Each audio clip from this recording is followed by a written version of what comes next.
I once had a conversation with a woman, and she said, I'm just going to read what she said so that you guess it very well.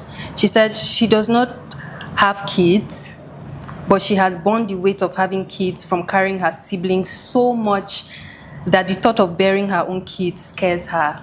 And she wonders if she still has any more love left to pour out, any more nurturing to give, and any more errors to correct.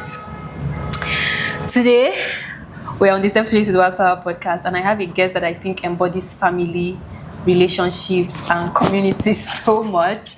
It's so good to have Bidemi, Omotola Bidemi, on the podcast, on the Self-Studies with Wild Power. It's so good to have you. Thank you for finally coming. To be here. I know.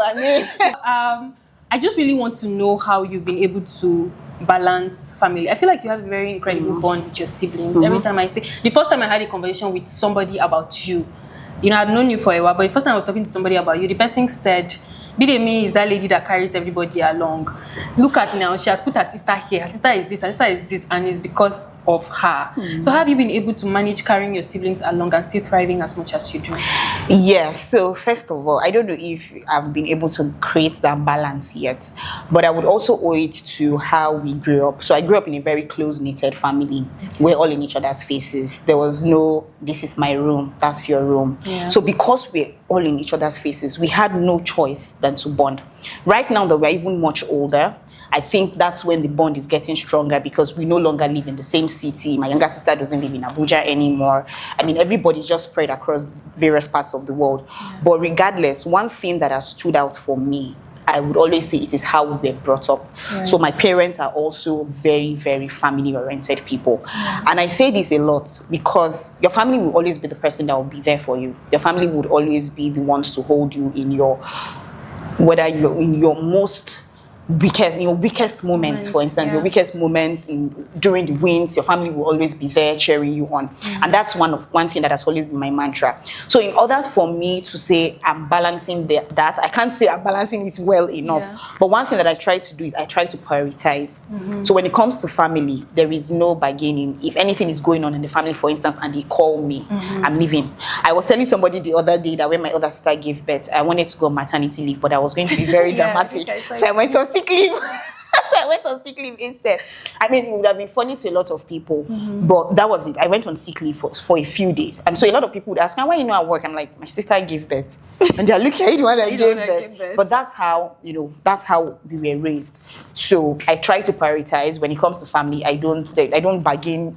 Don't worry, there's one task I need to accomplish at work. Because at the end of the day, when you leave that work, if you drop dead today, it's your family that will still bear the brunt, and they'll be the ones to miss you. Because at the end of it, they'll just replace you at the office. So, but generally, that's how I've always looked at family, and that's how it has helped me to also balance stuff. To also say, yes, when it's time for family, I try to schedule that time. Nothing gets in the way of that. Every time that I go home, like I mentioned, me and my siblings, we don't stay in the same part of town.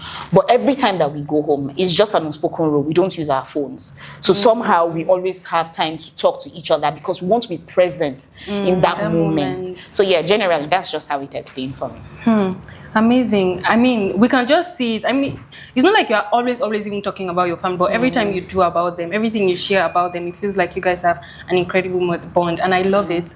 So I want to confirm, because every time you talk about your siblings, it feels like each of them have something going on for them. And I'm asking this question because I want to tie it back to black tax.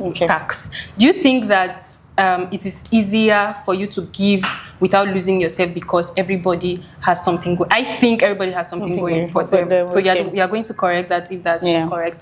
And then, if that is true, how were you guys able to create that mindset where everybody, that independent mindset that even though I have a sibling that is already doing stuff, I'm still going to strive as much as possible to get stuff going for me rather than depending on them for everything? Now, of course, yes, my siblings do have things going on for them. We all have stuff that we are doing. Everybody's working and all of that. So I won't say it's easier in the sense that it's always not convenient when it comes to black tax or when it comes to your family asking for stuff. It will not always be convenient. But one thing I always say is it's a privilege to be able to even give. It's a privilege. I think I saw a tweet where someone was saying, what a privilege to complain about being tired of going to work because I actually have a job to go to. So it's a privilege that, for instance, my parents ask me for money and I'm able to give them at that point. Because obviously there's not every time that I always have. But like you said, the fact that my siblings, and the fact that I'm not the first, I think it also reduces the pressure on me. I'm the third child, so I'm basically in the middle. So it reduces the pressure on me because every time that perhaps they drop something on the family group to say, we need this, we need that, or we want to be able to sort out something, and I send in my own quota, if there's nothing you want to come and ask me again, that you say, I should come and give you. Because in my head, I just say, after all, no be only me nine day born. So if I drop my own, my siblings will definitely drop theirs as well. So I would say maybe, yes, it has eased off the burden a bit, but it's still not that convenient. So yeah, maybe to answer your question, I would say it has made it easier because I just feel like I'm not the first because I still need to ask my elder ones for money. But yeah, so that's it. Okay, now on the basis of family and how you guys grew up with a strong bond, when I was leaving home, the first time I experienced so much guilt. It felt like I was betraying, also because my parents don't stay too far from town. And it just felt like you can always come from town. Why do you want to stay by yourself? I didn't feel any guilt because unlike you, my parents live very far from town.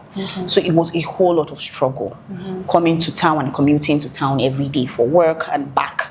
It was a whole lot. I cannot even start explaining so many scenarios where I felt all of that, but I didn't feel any sense of guilt. I felt a sense of guilt, but in another way. Now, first of all, I didn't feel any guilt because I've majorly been around family for the longest time. Just last week, I was having a conversation with someone and they were saying, which one would you prefer, alone time or being with people? And I said, alone time. And the person said, but why? I said, because I've always been around family for the longest of time. I didn't move out of the house till like 3 years ago. So it's not as if I've been living away. I've been living alone for the longest period of time. But now here's where I feel the guilt.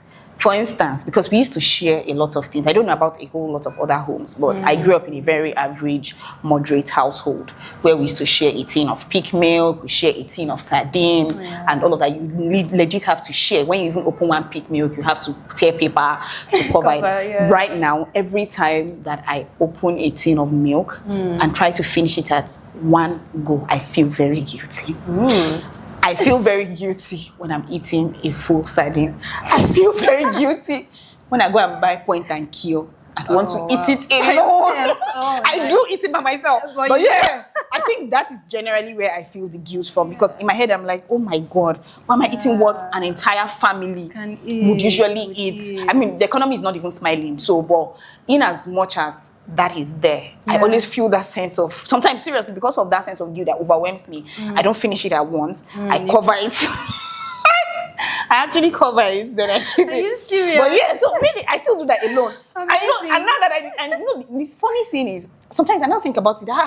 Because there was a day that I ate and I remained, I kept like meat in the pot, or sometimes I want to take meat from the pot and I can't take up to 2. Then it now came to my head that, oh, okay, sorry, I even live alone. Why am I keeping it for? Free will. I have free will. So, but yeah, I'll say that's where the guilt came from. But I didn't feel any guilt that I was leaving the house. I was excited to leave. I'm telling you, my mental health thanked me for it. But I was excited to leave. What would you say leaving has done for you? What have you learned about yourself? That if you had stayed back, you know how they say women are meant to be at their parents' home and get married from there.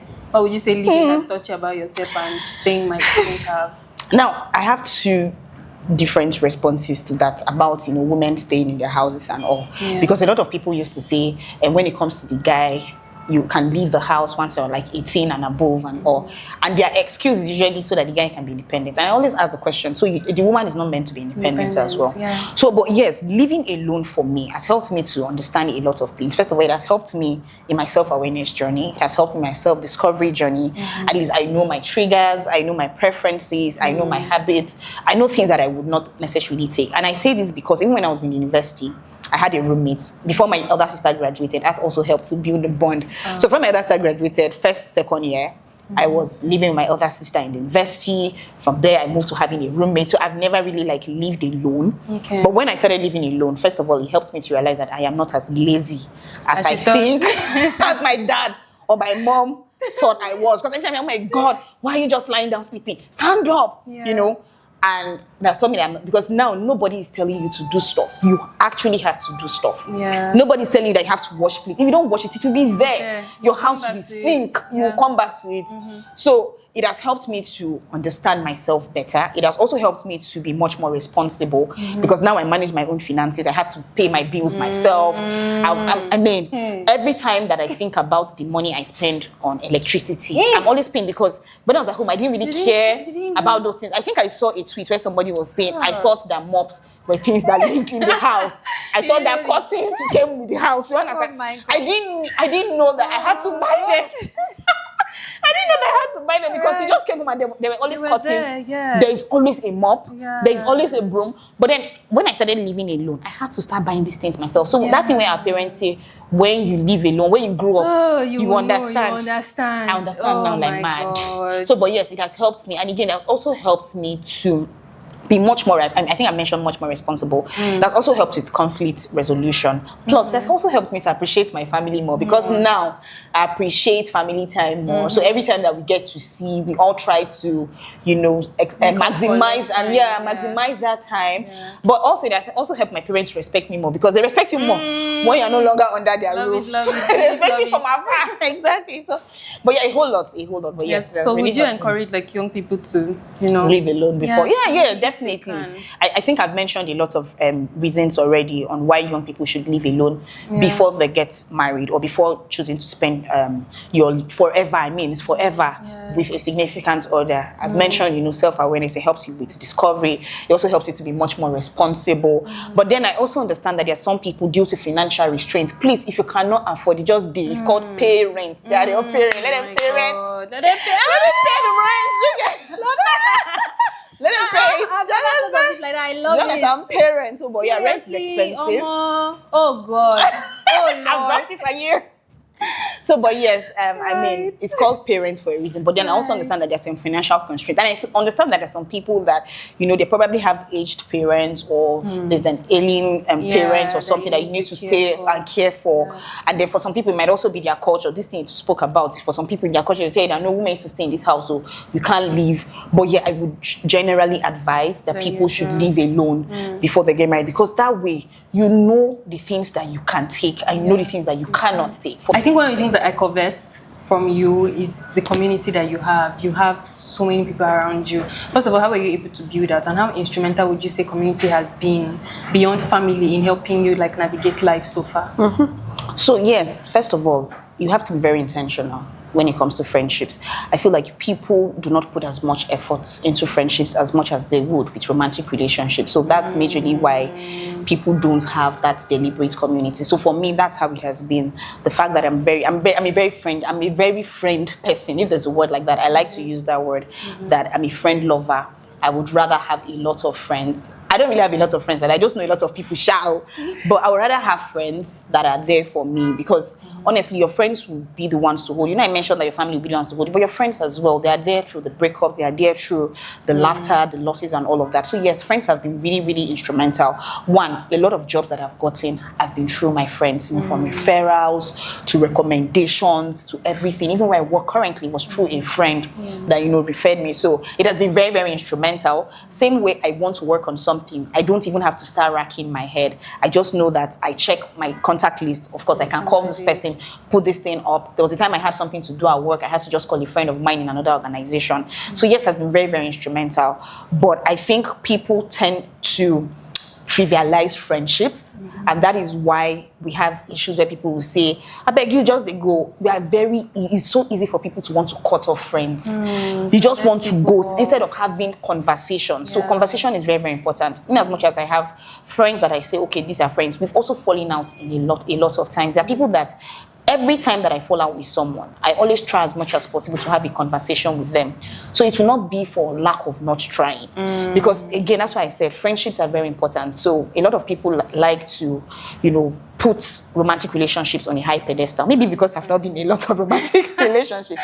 But really, the truth is your friends would always be there for you. I think I saw a tweet where someone says one of the longest loves you will ever have in your life will bear the name friend. They will always be there. True, yeah. So, but yeah, really, that's just how it has been. Thank you so much, Bidemi. You are a friend. Seriously, a lot of people talk about you, and one of the things they say most times is support. You come through, right? As we wrap up, what's one thing you would say to people who grew up in homes that they did not have love, and people who are also struggling to build friendships? Because sometimes I think it comes up.